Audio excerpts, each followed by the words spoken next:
Groomed Liars, Chapter 3. Our wars are by choice, and this will continue unless the people revolt or protest.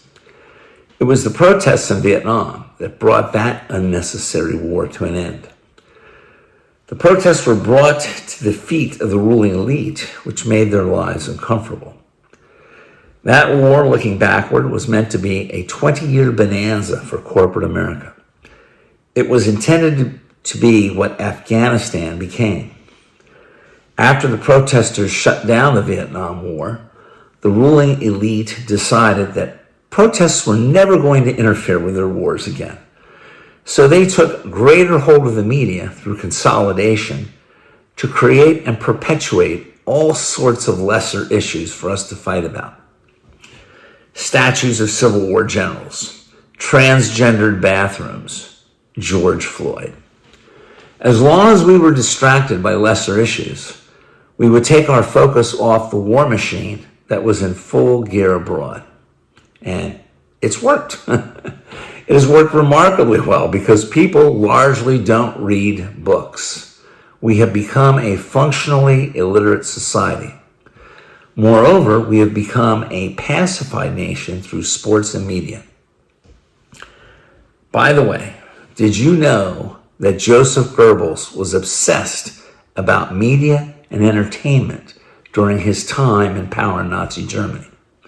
Oh yes, he was the master of programming and pacifying people through entertainment. As long as the people were happily pacified and distracted, they would take their minds off more unpleasant goings-on, such as why so many Jews were suddenly leaving their towns. Now here's what Google AI has to say about that. Joseph Goebbels, as the Reich Minister for Public Enlightenment and Propaganda from 1933 to 1945, transformed German entertainment into a potent centralized tool for disseminating Nazi ideology, promoting anti-Semitism, and boosting wartime morale. Recognizing the power of mass media, he controlled film, radio, music, and theater to ensure all cultural output supported the Third Reich, while simultaneously providing escapist content to distract the population from the hardships of war. So, the Third Reich never died, nor was it ever intended to die, at least not by our leaders. The Third Reich was merely transported over to the United States of America by our ruling elite. It's called the New World Order, and you live in it today, baby. That's something that's coming. It's already here.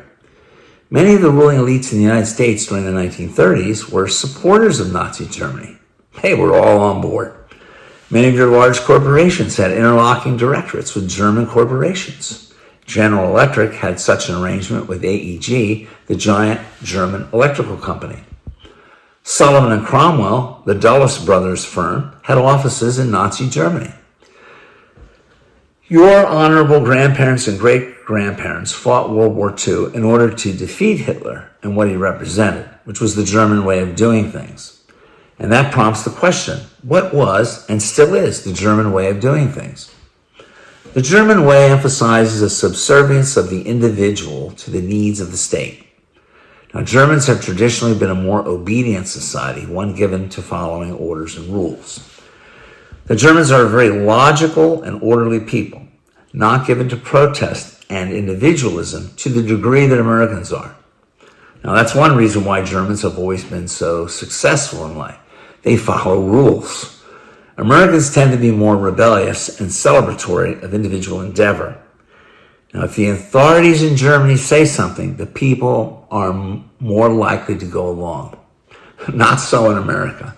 America is much more chaotic. Now, it was this blind obedience in Germany that led to the horrors of the Third Reich. And this is why your ancestors fought World War II, although they may not have been able to articulate that. Unfortunately, that's not why FDR and his class of people fought World War II.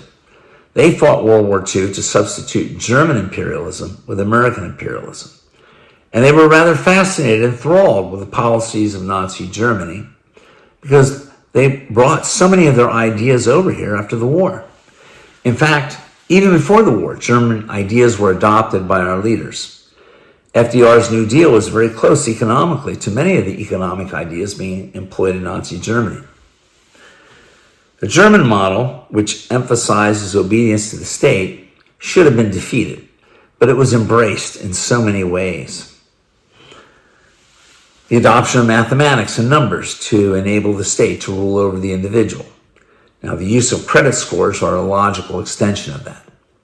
The obsession with numerical scores on standardized tests in order to stratify people into those who are high-quality human products and those who are low-quality human products. The surveillance state. You can barely find a place in America today without a camera. The encouragement of Americans to report other Americans to the government through toll-free lines or online reporting. The over-centralization of business in the United States, which is a key component in instituting the fascist state, which is, of course, the close working together of big business and big government. The oversizing of the federal government, which is another key component of a fascist state. The nationalization of your Senate through the 17th Amendment. The recent attempts to create a national police force through the National Guard. The demonization of unapproved thoughts through cancel culture. The importation of German scientists through Operation Paperclip to develop our various space and military programs. The adoption of the Gehlen Organization to help develop our spy apparatus in Europe and Warsaw Bloc nations. Reinhard Gehlen was a sick Nazi pup who was co-opted by Allen Dulles and our U.S. government. The replacement of creative thinking in schools with rote memorization. The dehumanization of people in large corporations through human resources department that use grading scores and evaluations in order to machine out a higher quality worker. Things are going to get worse with the implementation of AI. AI is a mathematician's dream come true. As an attempt to allow computer science to rule over humanity. That will be a colossal failure, but it will be instituted nevertheless. Human intelligence will be replaced with machine intelligence, and the result will be an ossification of society. And that is because AI is nothing more than a compilation of past experience. AI, which is based upon silicon chips, will not have the flexibility to move into uncharted territory. And the reason why is because our Earth is physically hurtling through the heavens. It is constantly being bombarded by cosmic rays and gravitational forces, which will manifest itself in novel geographic changes upon the Earth, which will in turn affect us in novel ways. AI will not be able to anticipate nor handle these novel changes, as it only operates upon past experience. The reason we like artificial intelligence and computers is because they do what our brains cannot do. The flexibility that carbon provides automatically precludes the speed and reliability that silicon produces. When you gain one function, you lose another. And so AI will fail, and we will fail with it. But it will be implemented nonetheless. And that's because we have a ruling elite that is obsessed with money and control. The goal of AI is to maximize profits at our expense, and it will do it. Pretty soon, you won't even know that you're being lied to. The illusion of truth won't come as one big lie, but a series of little lies spread out over the internet to give you the illusion of a bandwagon effect of truth. Now, that's already being done now, only with AI it'll be much more insidious. The elites won't need to actually groom liars anymore. They'll just fabricate them out of thin air. These liars will give conferences and speeches that no one actually attends. The audiences will be fabricated as well, as will the chat rooms and comments on their web pages. That's the world we live in. And Joseph Goebbels would love it. Thank you.